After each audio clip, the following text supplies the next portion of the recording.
acho que não se importa, nós estávamos conversando aqui e gostaríamos de pedir para o senhor se fosse possível adiar a entrega da atividade 2 para o dia 21, para a próxima quarta-feira. Espera um pouquinho. Faço isso agora, peraí.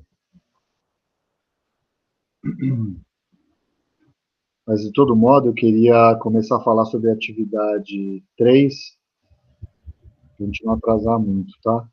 Deixa eu editar. Tudo bem, obrigada. Ok.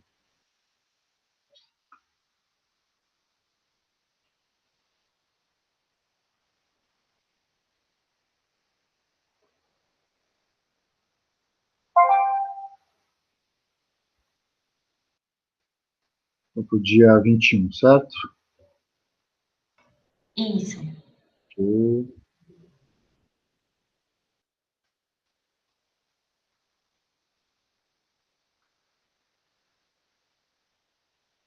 Tá, feito. Então, pessoal, vamos falar agora sobre a proteção sobre correntes de tempo inverso, né? E vou dar um exemplo de como ela funciona e tudo, porque vai ser a nossa terceira atividade, tá? Então, considerando aqui esse sistema abaixo, né, o mesmo sistema que eu tenho usado, né, em todas nas outras duas funções, eu usei esse daqui também, né? E eu vou tirar essa corrente aqui de curto e vamos fazer uma análise das curvas de tempo de atuação. Chamo aqui de TA, chama de T, na verdade, depois eu dou um nome aqui para as funções, eu acho mais fácil. Então, isso aqui é tempo, isso aqui é tempo, né? E, quando eu tenho curvas de tempo inverso, o que eu vou ter é uma corrente que diminui à medida que eu me afasto do sistema equivalente, porque a impedância, à medida que eu me afasto do sistema equivalente, aumenta, portanto, o nível de curto aqui diminui, né? Deixa eu apagar isso daqui, colocar a câmera no lugar correto. E, portanto, a minha curva de atuação, à medida que eu me afasto da barra 10, é uma curva que aumenta à medida que eu me afasto, certo?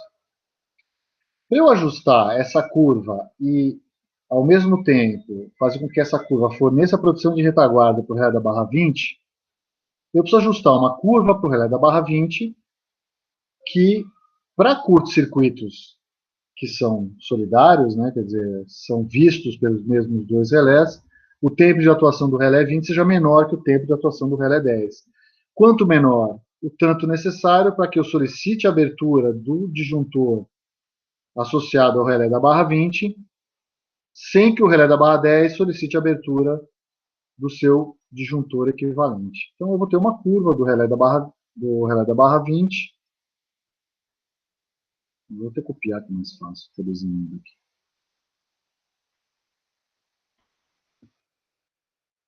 Que é uma curva similar a essa daí, também crescendo à medida que eu me afasto. E aí eu faço com que, para curtos simultâneos, quer dizer, curtos circuitos acontecendo na vizinhança da barra 20, não simultâneo, gente, cuidado com esse termo, curtos circuitos que são vistos pelos dois relés, estejam a uma distância temporal segura, que é o tal do ΔT, que eu já desenhei no slide passado. Esse aqui é o meu ΔT. Típico aí de 300 a 500 milissegundos, né? E como é que você faz a coordenação entre esses dispositivos? Então, considerando que na barra 20 eu vou ter uma corrente de curto-circuito máxima aqui.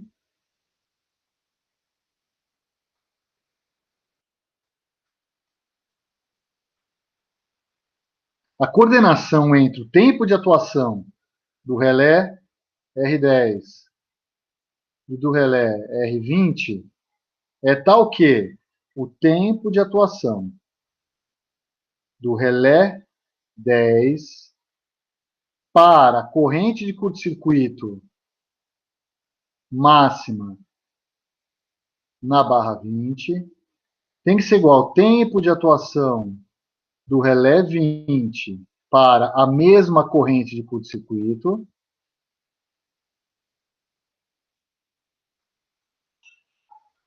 mais o meu ΔT, que é a margem de segurança, que é esse ΔT aqui. É o mesmo ΔT, tá? É esse cara aqui. Tudo bem? Então é assim que você consegue coordenação, tá? Bom, obviamente, o relé mais ajusante do sistema elétrico equivalente, ele não tem, ele não tem que coordenar com ninguém, né? Então, o ΔT passa a valer sempre para os relés mais a montante, né? O relé mais ajusante, o ΔT pode ser zero, né? Então, o ΔT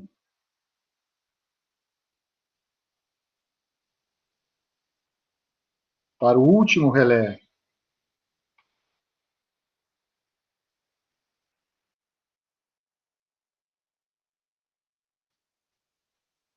ajusante, ele pode ser nulo.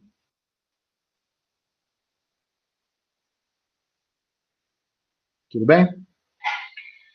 Bom, falei para vocês que quando você faz o ajuste da função de sobrecorrente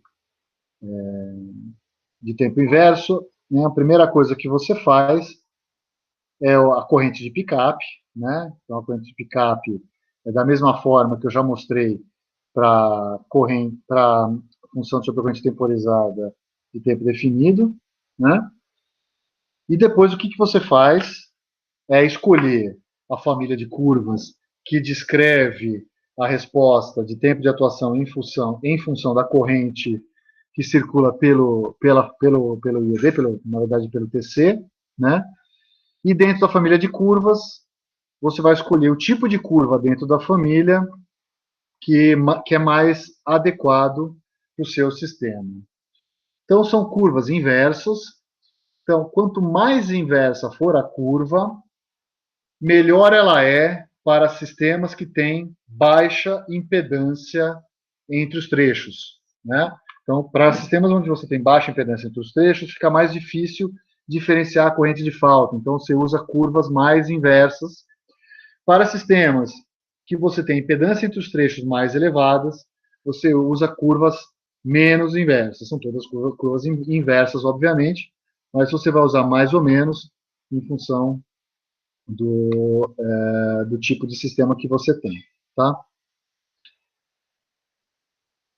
Então, ajuste. Vou passar aqui próximo slide.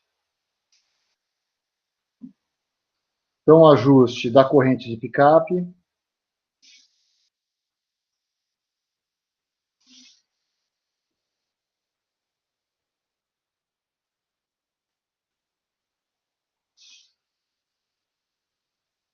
É similar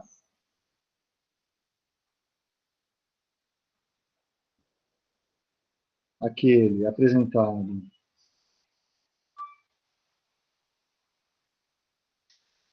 no item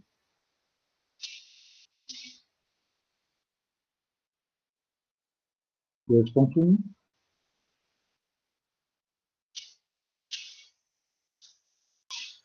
Isto é,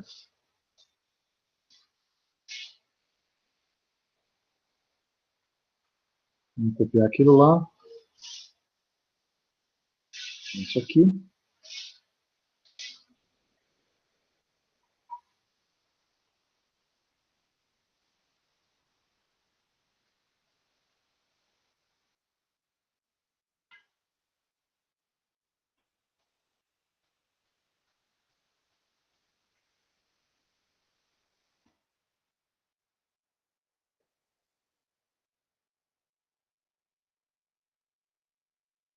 Então, o que eu tenho é isso daqui, do mesmo jeito, tá?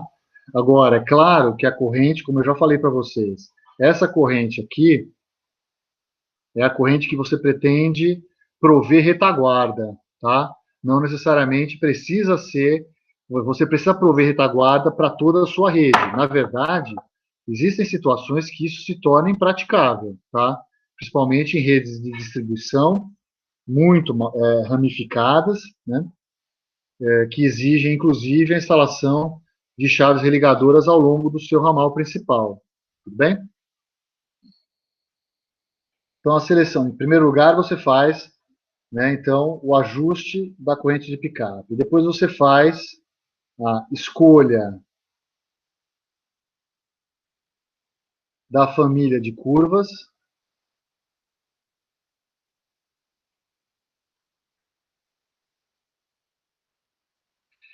Isso aqui é uma escolha pessoal, tá? Isso tem muito a ver com a disponibilidade no equipamento. Tem equipamento que tem as duas famílias, a família americana e a família internacional. Tem equipamento que não tem, tá?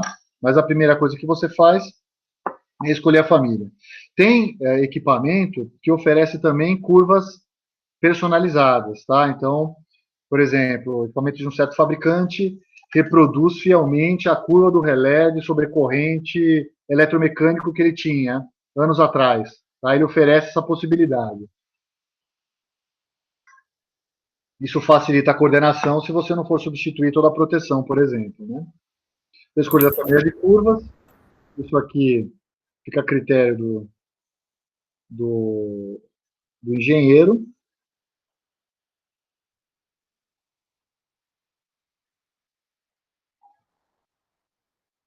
E seleção do tipo de curva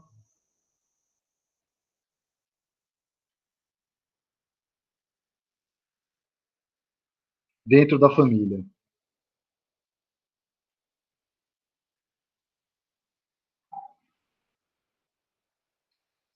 Seguindo mais ou menos a seguinte regra.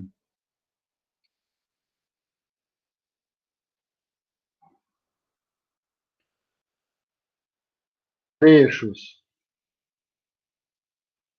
com impedância pequena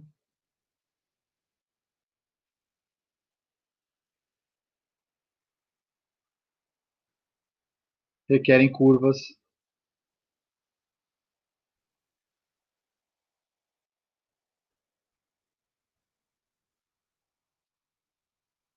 vou deixar aqui entre aspas aqui mais inversas.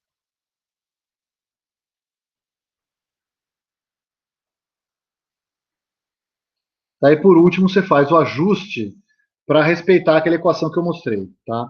Deixa eu colocar primeiro as famílias de curva, tanto da norma I3E quanto da norma IEC, e aí a gente discute isso daí. Peraí.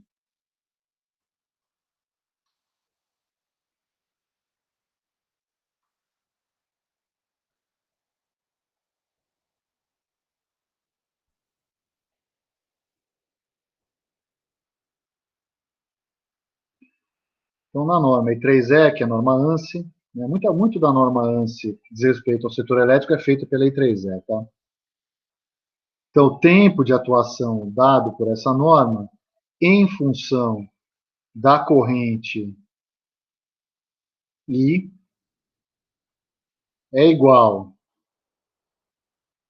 ao multiplicador de tempo, ou time dial, tá? Já vi também em inglês é time dial, TD. Tá?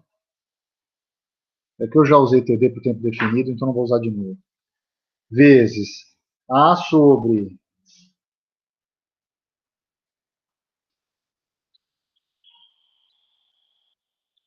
M vezes P menos 1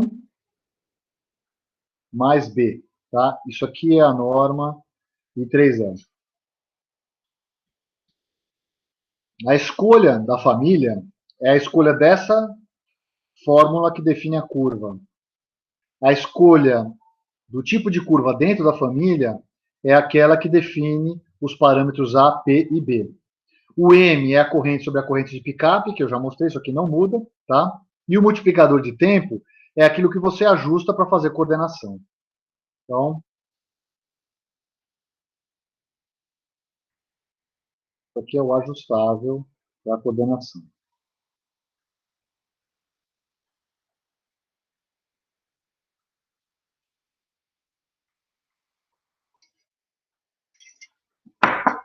Então, para a norma,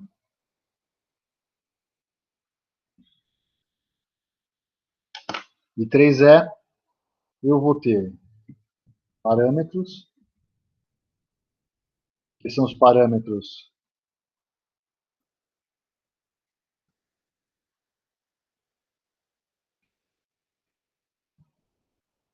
lá, o A, B e P.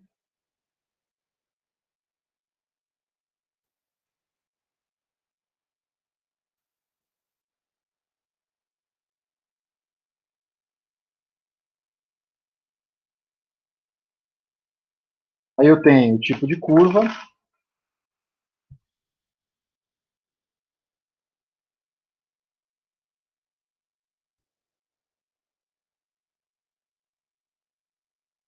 a curva pode ser extremamente inversa,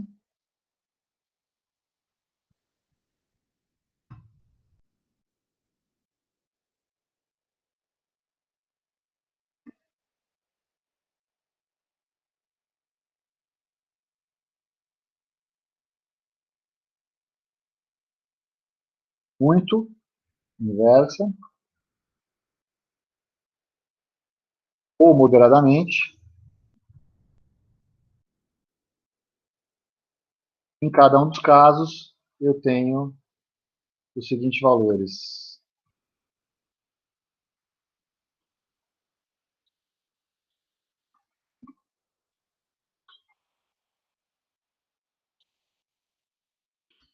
Então, se for extremamente, é 28,2.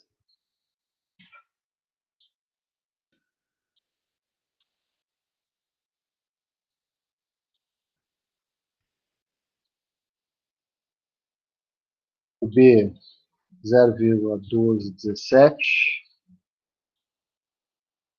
O C, 2.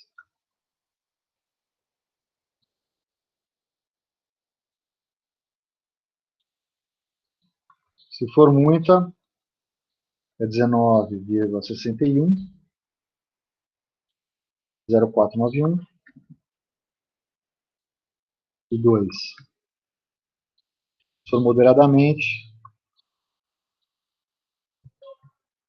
0,0515, 0,1140, 0,02. Uma vez escolhida a curva, né, ou seja, a família e o tipo, você usa a família, a mesma família, o mesmo tipo, para todos os IEDs daquele sistema, tá? Você não varia isso daí. Alguém tem uma ideia do porquê?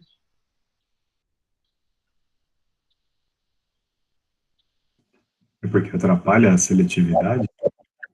Exatamente. Se você escolher curvas, por exemplo, com inclinação diferente, pode ser que para uma determinada corrente de curto-circuito, elas se cruzem. E se elas se cruzarem, você vai ter problema de coordenação e seletividade, tá? Então, isso não se faz. Tudo bem?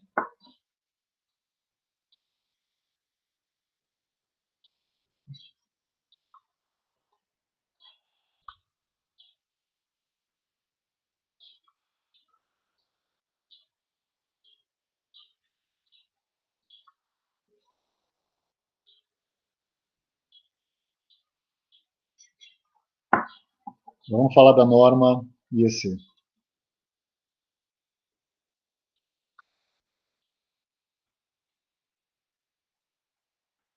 Na norma IEC,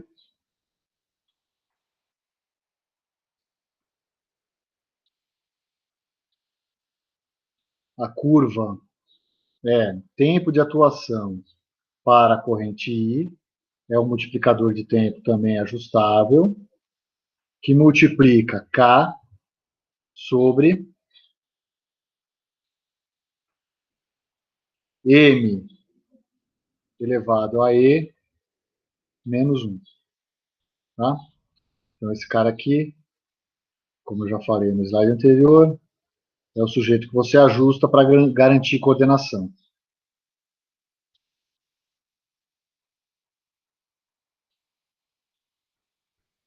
Vamos ver se adianta copiar isso aqui e facilitar minha vida. Vamos ver.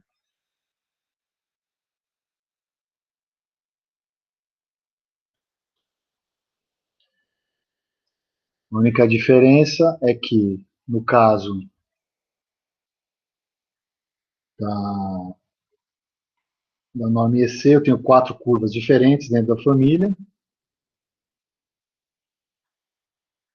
É a short inverse.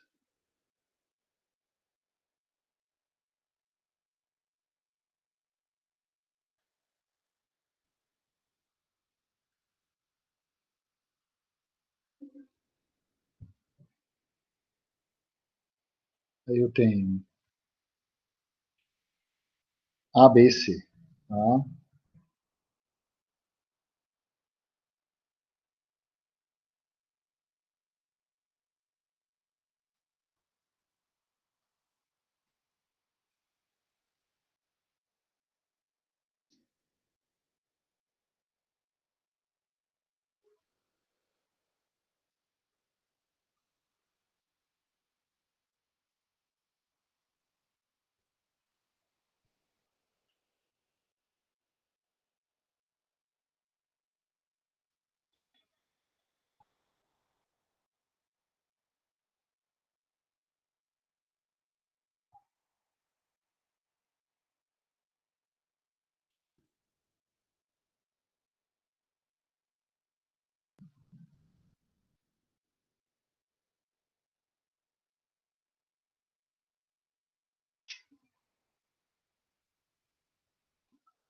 E aqui são os parâmetros, então, da curva da norma EC.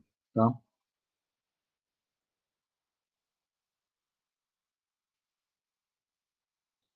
Bom, como é que se faz, então,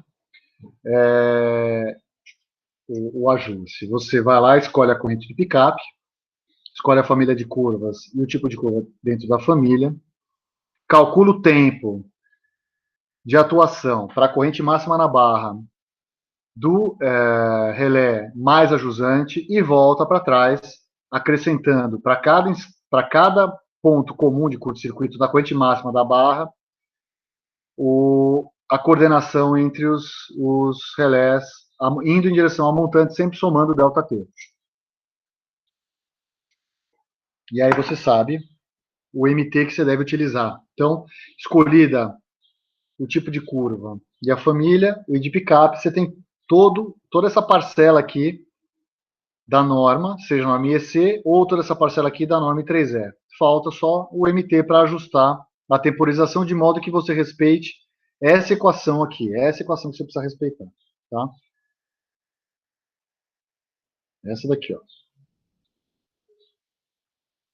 Então, é daqui que você tira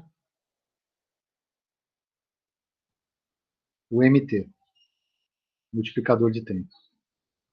Tá? Então, você iguala, você vai achar o MT do R10. você sabe o tempo de atuação do R20 para curto-circuito máximo na barra 20. Soma ΔT, a única incógnita dessa equação é o MT para a mesma corrente de curto do relé na barra 10. Ajustou o MT, está feito, passa para o próximo.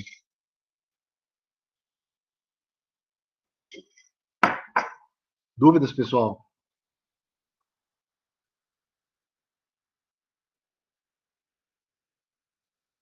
Ok, Ícaro? Mais para o final da aula aí eu passo para vocês. Deixa eu dar uma olhada só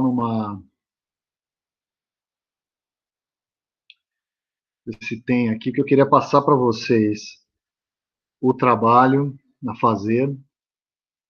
Eu estou achando que isso vai complicar a vida. Espera aí.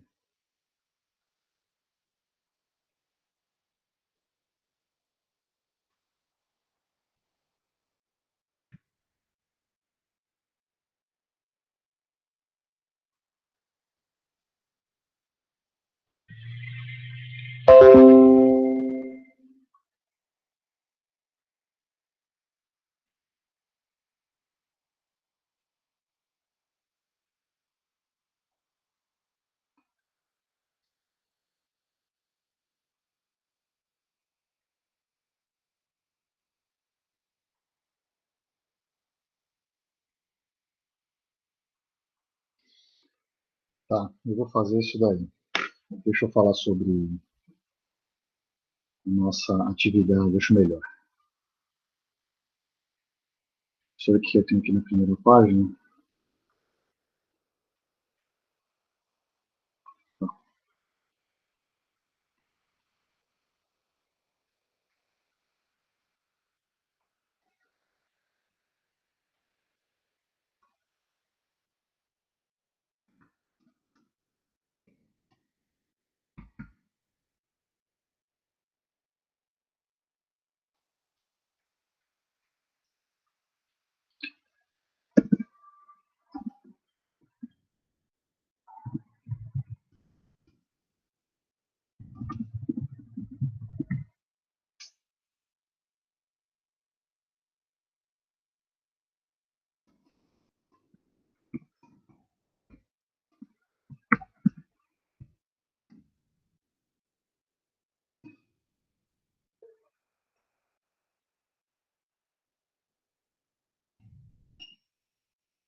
Eu passo para vocês o enunciado completo, tá, pessoal?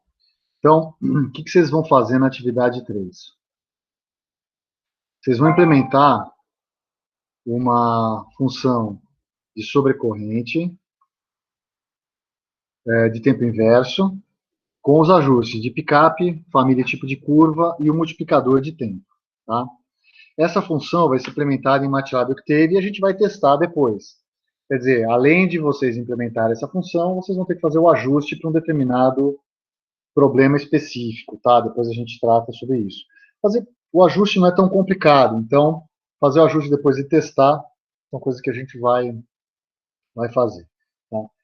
Bom, eu preciso inclusive pensar um pouco melhor no enunciado para passar para vocês já no site, no Disciplinas direitinho.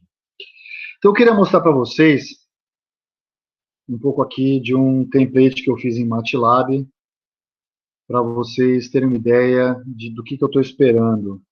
Deixa eu pegar ele aqui.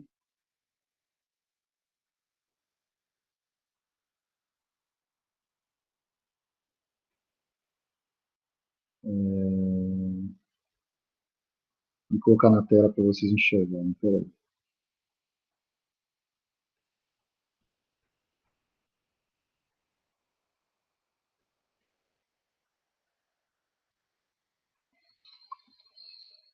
Estão enxergando aqui minha tela, pessoal? Tem um código aí na minha tela. Deixa eu ver como é que está aparecendo aqui para vocês. Tá. Estão enxergando, né? Então, pessoal, é o seguinte. Isso aqui roda em MATLAB e roda em Octave. Eu vou deixar esse template para vocês daqui para o final da semana ou para o começo da semana que vem. Vocês ainda estão fazendo a atividade 2, tá? E eu fiz esse template aqui porque ele vai valer também para os demais trabalhos que a gente vai fazer no curso, né? A gente tem mais 4 trabalhos para serem feitos. Como é que vai ser esse primeiro trabalho, então? Esse primeiro trabalho, vocês vão ter que fazer uma função de sobrecorrente customizável, que representa uma parcela do processamento de um relé digital. Então, vamos voltar para aquele desenho do relé digital. Deixa eu pegar e colocar aqui no Open Board, que eu queria pegar isso daqui. Vou pegar esse cara aqui e voltar para lá.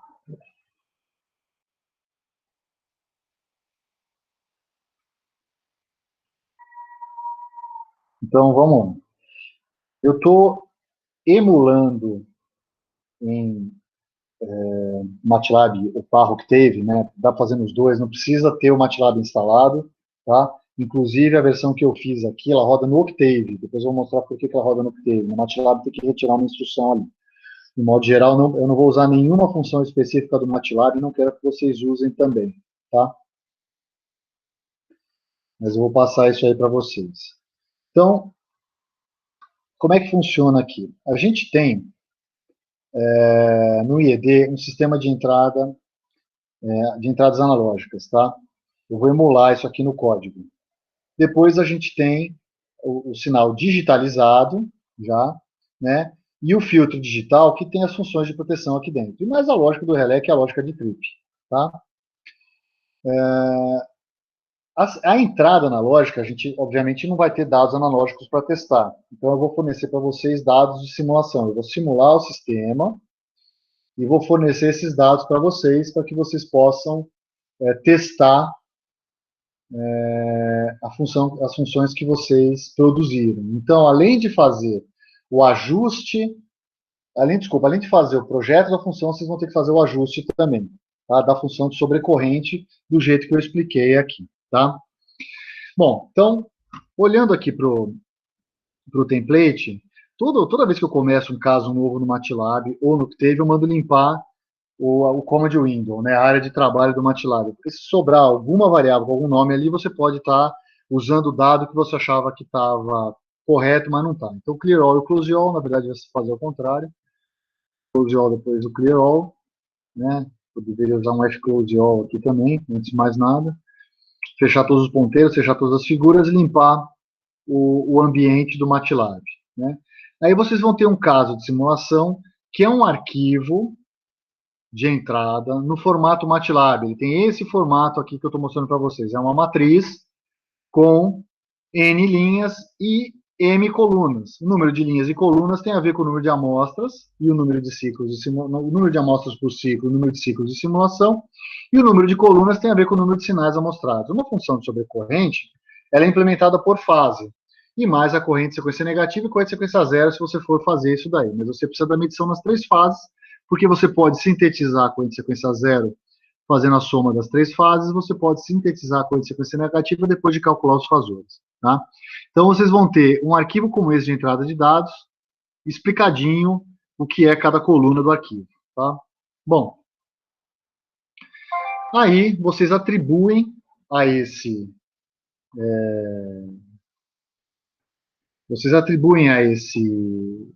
essa matriz que vocês vão ler aqui, né, do caso de simulação, um nome para cada coluna.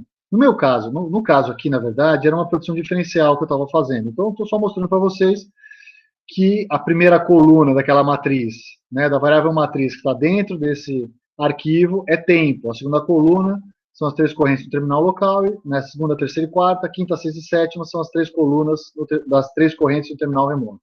Tá? Obviamente, a entrada de dados de cada função de proteção varia em função da função de proteção, obviamente. Bom, aí eu tenho uma pequena configuração do relé de proteção. A frequência do sistema, esse relé poderia ser aplicado para qualquer sistema, a rigor, né, o que muda é só no processamento de sinais, eu preciso saber se é um sistema de 60 ou de 50 Hz. O número de amostras por ciclo tem a ver com a amostragem do relé. Então, eu estou supondo que esse meu relé tem uma frequência de amostragem de 16 amostras por ciclo. Tá? A frequência de amostragem do sinal,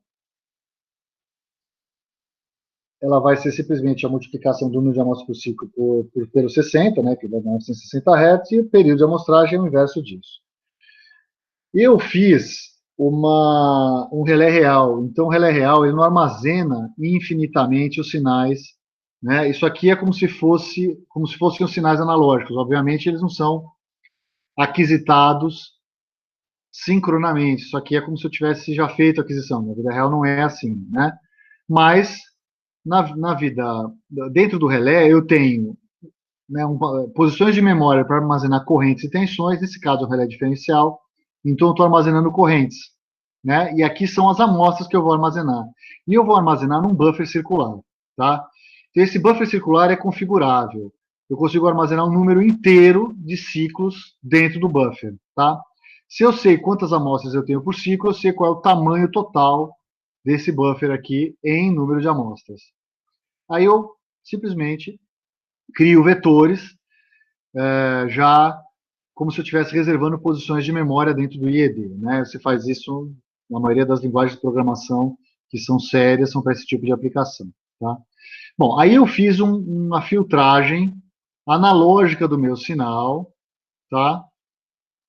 Simplesmente para eliminar componentes harmônicas de ordem superior a 8, porque eu estou admitindo que o meu sistema ele é um sistema que faz uma amostragem a uma taxa de 16 amostras por ciclo.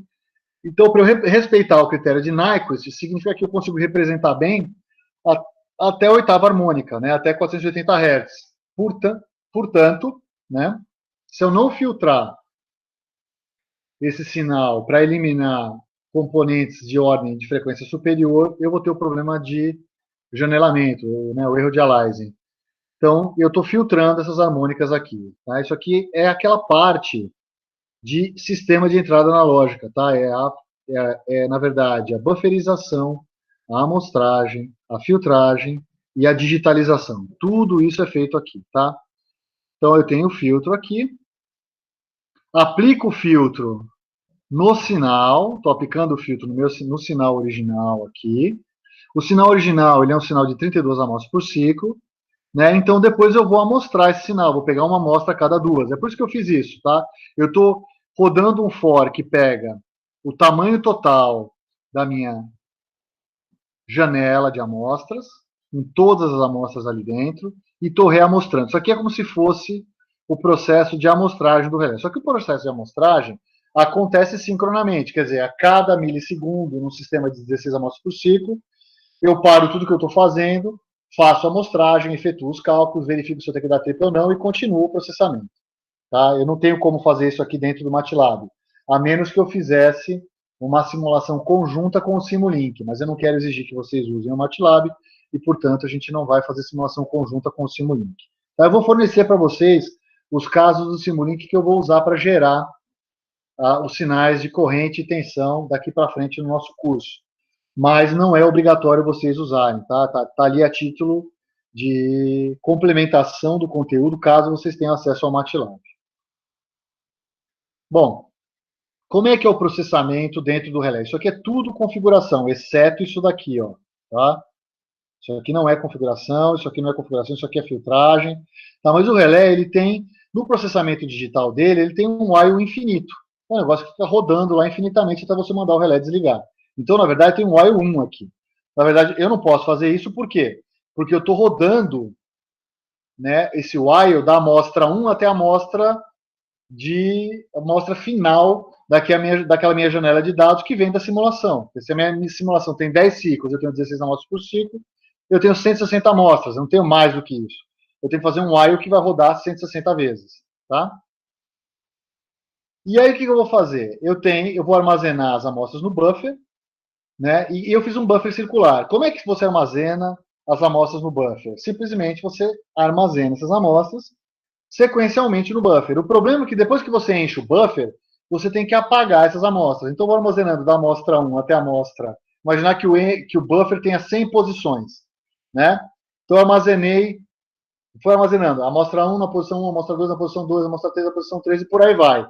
Quando chegar na amostra 101, o buffer tem tamanho 100. A amostra 101 tem que entrar na posição 1. Então, foi isso que eu fiz aqui. Quando o buffer atinge o seu tamanho máximo, que é o tam buffer, ele vai pegar o ponteiro que aponta para a posição do buffer e ele vai virar 1. Se não for isso, o buffer vai sendo armazenado sequencialmente. Tá? Qual que é o problema de você fazer um armazenamento no buffer circular?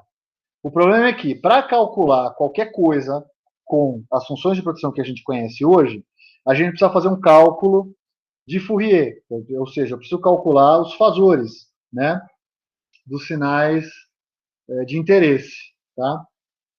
Isso significa, então, que eu preciso janelar o sinal corretamente. E Fourier precisa de uma janela inteira do sinal para fornecer um valor de módulo e fase da amostra. Tá? E o que acontece? Se eu tiver no buffer, o que vai acontecer aqui? Deixa eu desenhar aqui. Peraí. Vai ficar mais claro para vocês.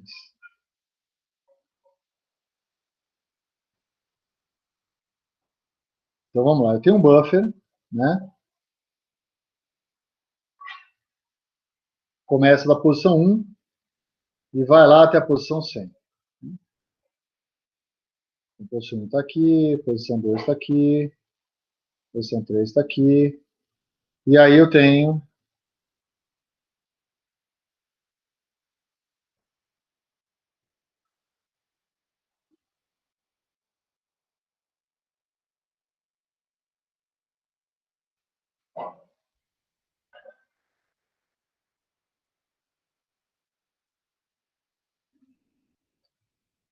vou até as outras posições aqui do buffer, até a última posição dele, depois volto para a posição original. Então, isso aqui é a posição 1, posição 2, posição 3, tá, até 98, 99 e 100. Quando eu chego nessa posição aqui, como o buffer é circular, eu preciso voltar para a posição 1. Então, eu venho daqui para cá. Tá? Então, o que a minha função está fazendo ali é isso, aquela função. O problema é que, para calcular Fourier, eu preciso janelar o sinal. Então, se eu estou usando 16 amostras por ciclo, eu preciso pegar uma janela 16 amostras por ciclo. Por exemplo, da amostra 20, da amostra 5 até a amostra 20. Né? Então, da amostra 5 aqui até a amostra 20, eu tenho uma janela aqui com 16 amostras. E eu consigo calcular o Fourier para essa amostra aqui. Então, a minha janela sempre olha para o passado, né? Afinal de contas, o presente da proteção é aqui, ó, né? Embora esteja armazenado num buffer circular.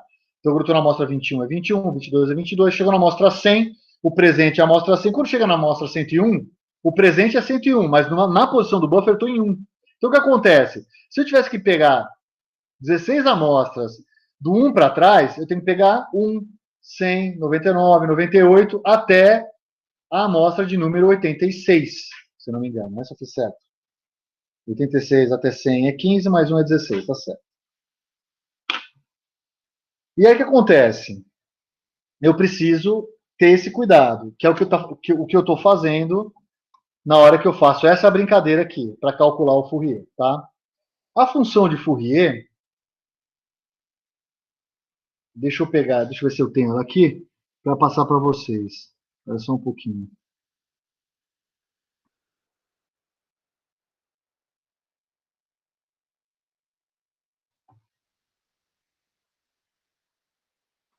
A função de Fourier é uma função que eu desenvolvi, tá bem explicadinha aqui, tá?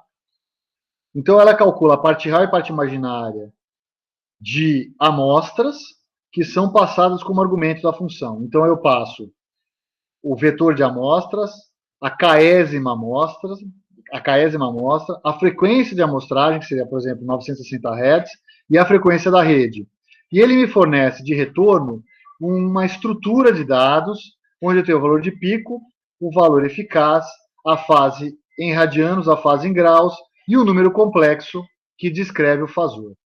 Tudo bem, pessoal? Dúvidas até aqui? Estão me ouvindo? Sim. Ok. Bom, e aí o que acontece? Aí, essa função retorna o valor do Fourier, tá? Bom, deixa eu ver aqui. Tá, eu só fiz um teste aqui. Isso aqui eu incluí uma variável que vai calcular o Fourier. Esse tan aqui é para a janela toda de dados, não só para o buffer, porque o buffer tem um tamanho menor. Minha janela de dados acho que tem 10 ciclos e o buffer tem 4 ciclos só. Tá, e aí depois você pode imprimir o valor aqui. Deixa eu ver se eu rodo isso aqui no Octave. E aí dá para ver alguma coisa aqui para mostrar para vocês o que está sendo feito aqui nessa funçãozinha. Então, o que vocês vão implementar? Vocês vão implementar a função de sobrecorrente daqui para frente. Né? Quer dizer, calculou o Fourier a partir da configuração do IED que vem antes daquele while 1, né? Vocês vão ter que... Deixa eu ver se eu consigo dar um zoom aqui, senão isso aqui eu não consigo.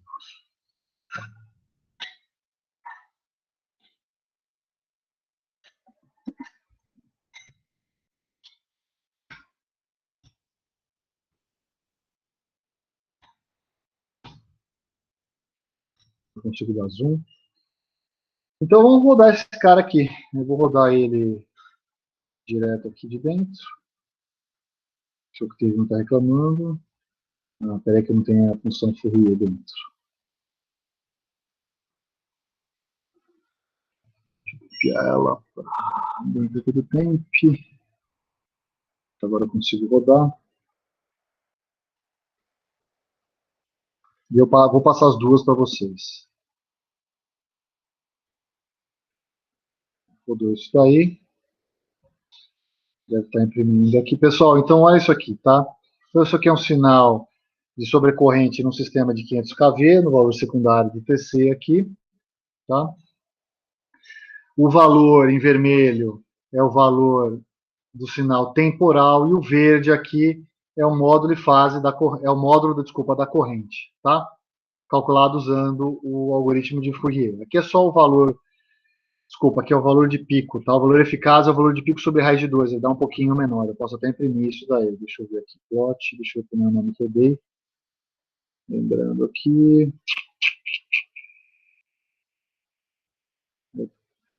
Tá, eu posso fazer isso aqui de novo.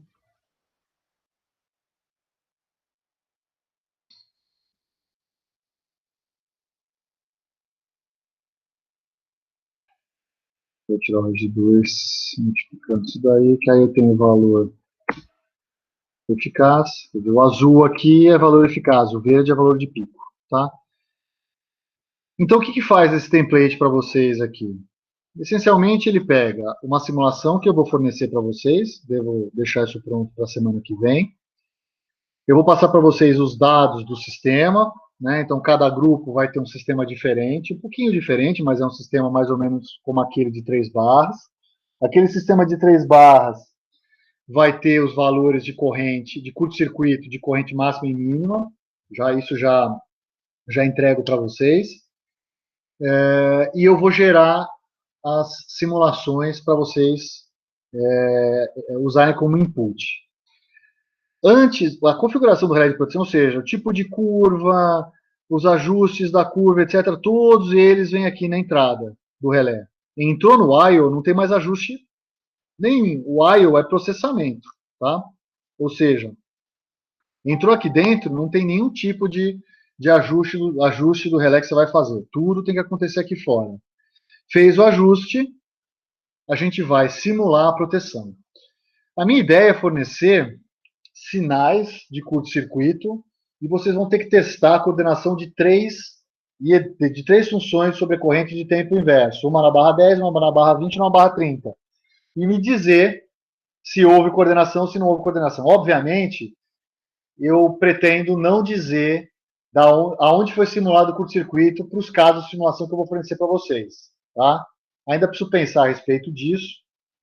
mas a priori eu pensei em fazer isso, tá? E eu vou ver se eu deixo pronto isso daí até quarta-feira que vem. Dúvidas, pessoal?